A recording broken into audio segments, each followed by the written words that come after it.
और दोस्तों स्वागत है आपका इस वीडियो में हम लोग बीटीएससी एएनएम को लेकर नई सूचना जानने वाले हैं। जैसे कि आप लोगों को बीटीएससी एएनएम को लेकर हर एक दिन नया अपडेट देखने को मिल रहे हैं। जैसे कि जब से बहाली आया है तब से ही आप लोगों को मतलब कि आगे ये प्रोसेस होता है, फिर जाके दूसरा प्रोसेस हो जाते हैं। जिस तरीके से आप लोगों का एग्ज़ाम लिया गया, फिर से केस का जो चल रहे थे उसका जो सुनवाई आया तो उसमें बदलाव की प्रक्रिया है जो कि कोर्ट के द्वारा निर्देश आए, लेकिन आयोग ने उसको मान्य नहीं किया। ये आप सबको पता है। जैसे कि आयोग ने उस पर कोई भी ऐसा जो प्रतिक्रिया थी वो नहीं दिया था, लेकिन अब आयोग भी इसको लेकर बहाली को लेकर नया अपना रुख तय कर रही है। उसके बारे में भी हम आपको बताएंगे कि आयोग ने क्या कुछ निर्णय लिया है आप लोगों के बहाली को लेकर। आपका फाइनल मेरिट कब तक आने की चांसेस है, क्योंकि जिस तरीके से आयोग अपना कार्य कर रही थी उस अनुसार यदि होता तो अब तक बहुत सारा प्रक्रिया हुए रहते, लेकिन बीच में केस की फाइनल सुनवाई आने पर थोड़ा सा उसमें सारा कुछ आपको धीमे देखने को मिले।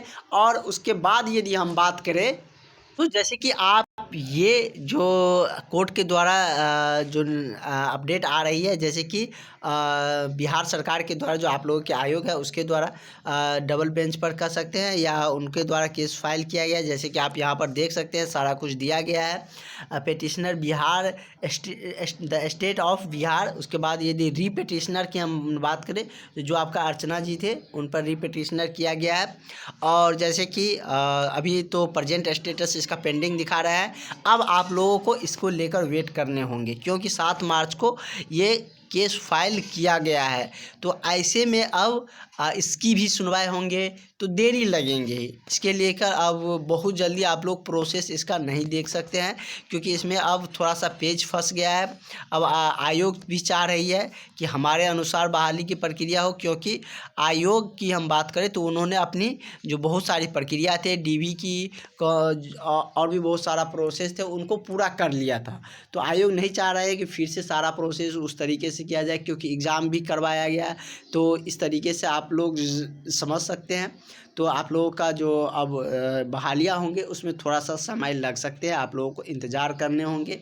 और आप लोगों को जिसका मतलब कि मेरिट बनने की है उतना ही अभ्यर्थियों को बनेंगे, जिसके पास मार्क है, चाहे वो एग्ज़ाम वाला मार्क हो, चाहे वो संविदा पर या काम किए होंगे या जिसके पास कार्य अनुभव के होंगे, वो तो अब कम ही चांसेज है। अब चांसेस ज़्यादा है कि एग्ज़ाम पैटर्न पर ही ले सकते हैं, बहाली का प्रक्रिया पूरा कर सकते हैं आयोग। नहीं तो आयोग का कोर्ट में जाने का कोई मतलब नहीं था।